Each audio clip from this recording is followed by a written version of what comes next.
Okay, Assalamualaikum. Hari ni kita nak buat tutorial cara nak buat Google Form. Okay, pertama sekali kita buka dekat email kita yang macam ni. Okay, buka email kita kat macam ni. Lepas tu, kita klikkan dekat ada bintik ni. Nampak tak? Yang ada bintik-bintik ni lah. Ada 9 bintik ni. Okay, ni Google Apps nama dia. Klik dekat sini. So, kita akan nampak kat bahagian ni banyak perkara. Drive, Meet, Chat semua ada kat sini lah. Okay, untuk buat Google Form kita perlu pilih yang ada lambang forms ni. Okay, klik pada lambang form. So, kat sini kita akan nampak ada bahagian untuk membuat Google Form. Okay, kat sini ada bahagian worksheet, ada bahagian penilaian, assessment, tiket dan sebagainya lah.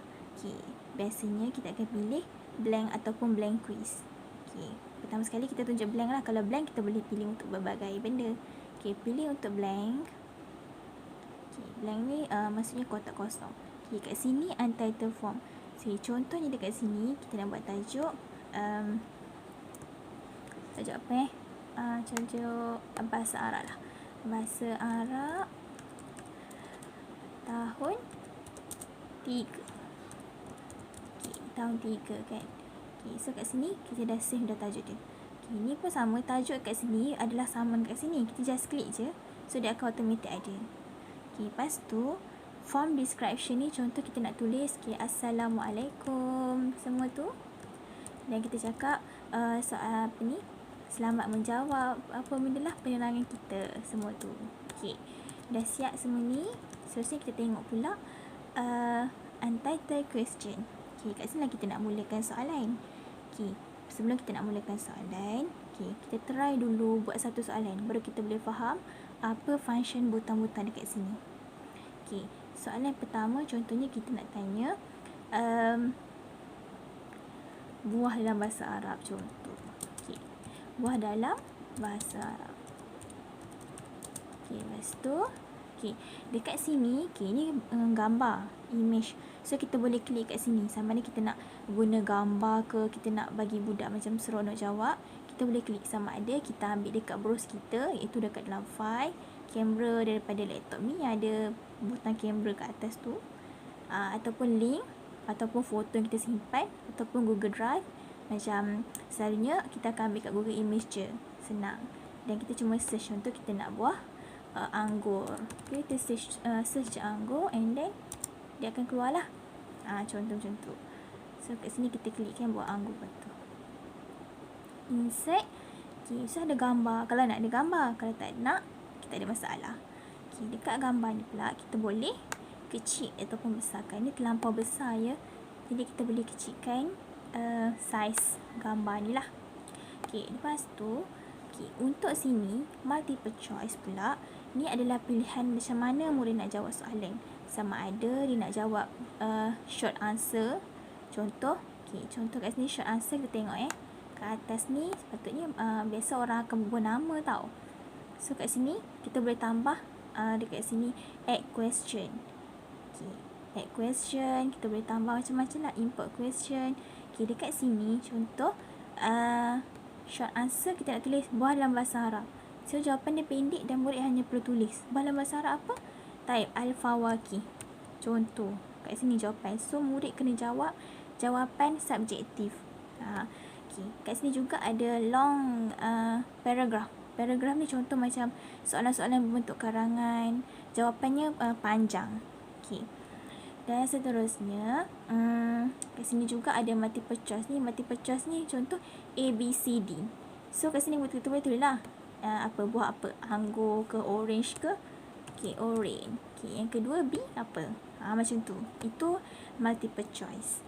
Seterusnya kat sini ada checkbox. Checkbox ni maksudnya jawapan tu lebih daripada satu. Kalau macam ABC, satu je. Kalau checkbox ni, mungkin kita kena pilih 5 jawapan daripada pernyataan di atas. Okay, itu checkbox. Nanti boleh explore lagi kat sini lah. Banyak kegunaan dia dan sesuai dengan macam mana soalan kita nak buat. Okay, seterusnya. Okay, kat sini tadi, jangan lupa tau.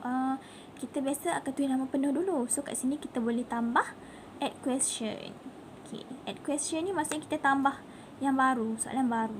Contohlah kita lupa kan, patutnya nama penuh kita nak tulis dekat atas. So, kita lupa, kita just type di sini nama penuh dan kita pilihlah short answer.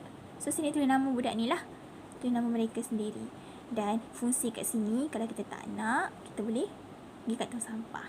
Kalau kita ni require pula budak tu ataupun kita punya penjawab perlu jawab wajib. So kalau tak jawab, dia tak boleh submit tugasan ni. So kita terpaksa pilih require. Kalau kita tutup ni, dia tak jawab, tak ada masalah. So pilih require. Okay, ni untuk short answer lah. Kalau contoh kita nak ke atas, kita boleh drag naik ke atas macam ni. Macam tu. Okay. Okay, seterusnya. Okay, ini contoh kita nak ada dua bahagian. Bahagian A, bahagian B. So dekat sini kita boleh klik. Okay, ini bahagian A katakanlah kan. So sekarang kita nak buat bahagian B. Kat sini ada add question, import question. Kita boleh letak title. Contoh setiap bahagian kita nak, bahagian A adalah soalan objektif, bahagian B subjektif. So kita boleh tekan ni untuk tambah dia punya ni lah penerangan. Penerangan dekat bawah dia macam tu. Kita tengok macam tu. Okay, seterusnya kat sini kita boleh explore lagi lah. Kita boleh letak video daripada YouTube. Okay, selain pada letak video, kita juga boleh tambah bahagian. Contoh kita ada banyak bahagian kan. Bahagian A objektif, bahagian B subjektif, bahagian C karangan. So kita boleh tambah add section. Add section, tengok kat bawah ni. Okay, ni contoh kita tulis bahagian 2. Bahagian 2 karangan. Contoh. Okay, faham kan? Okay, dah siap semua ni. Macam yang tadi sama je. Okay, kita boleh nak bila kita dah siap kat sini, ada bahagian ni juga. Sama ada kita nak tukar tema warna lain ke, nak warna biru ataupun hijau. Ataupun juga kita boleh pilih choose image. Choose image ni maksudnya contoh ada bahagian ni kita nak pilih gula-gula sebab tajuk kita makanan. Okay, lepas tu tekan insert. Dekat bahagian ni bila kita pilih gambar, kat atas akan ada gambar. So macam menarik lah sikit. Okay. Dan dia juga ada pilihan font. Font nak macam mana, boleh klik kat sini lah. Okay. Dan seterusnya, kita dah siap semua ni dan kita nak send kat budak. Kita just klik kat send. Okay. Okay, seterusnya jangan lupa kita kena pergi kat setting ni. Setting ni kita nak tengok. Okay, sama ada kita nak kumpulkan data diorang melalui kumpulan email ke, ataupun kalau tak nak, kita boleh klik saja bukan. Ataupun limit satu respon ni maksudnya seorang murid boleh jawab satu je, tak boleh lebih. Kalau ni biasa edit after submit, maksudnya kalau kita post, kita pernah nampak orang tu boleh lagi nak edit walaupun dia dah submit. Kalau kita rasa kita nak buat, kita boleh buat. Kalau tak nak, tak payah. Okay, seterusnya kita tengok kat bahagian presentation. Presentation ni kita boleh pilih sama nak tunjuk link submit kepada orang lain ataupun tak. Kalau tak nak, tak payah. Dekat bawah ni kita boleh tulis tanya ataupun terima kasih. Ada orang dia tulis apa yang awak submit dah direkodkan. Seterusnya quizzes. Quizzes ni kita pilih lah. Kita punya quiz ni kita nak make this a quiz. So kita kena save. Kalau tak jadilah quiz. Okay. Lepas tu dekat bawah ni pula kita tengok jawapan kita tadi. Okay, contoh tadi kita ada tulis sini orange dan sebagainya. Ada pilihan jawapan O, P, Q, N. Contoh W, and seterusnya G. So kat sini kita mesti nak pilih jawapan yang betul tak. So kita kena jawapan yang betul, kita tu tak boleh pilih tekan macam ni je, betul ni. So kita kena pilih answer key. Okay, answer key ni kat sini kita boleh tulis point. Berapa markah? Contoh nak 2 markah kan. So mudah kat situ. And then kita boleh tulis pilih orange. Okay, itu jawapan yang betul.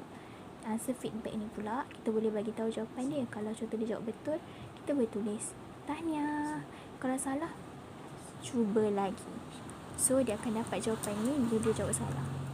Tapi kalau kita save tapi kalau contoh dia jawab betul, kita katalah tanya. Tu untuk feedback seterusnya. Kita boleh edit kat sini lah. Correct answer tahniah. Okay, itulah kalau rajin nak buat, tak ada masalah.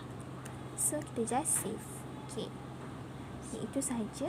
Dan seterusnya cara untuk kita posting dekat budak. Kita just tekan send and kita ambil bahagian link ni. Okey, klik. Kita ambil link ni, kita copy dan kita pergi hantar ke WhatsApp web ataupun mana-mana yang mudah untuk kita nak paste lah. Okey, itu sahaja. Selamat mencuba. Assalamualaikum.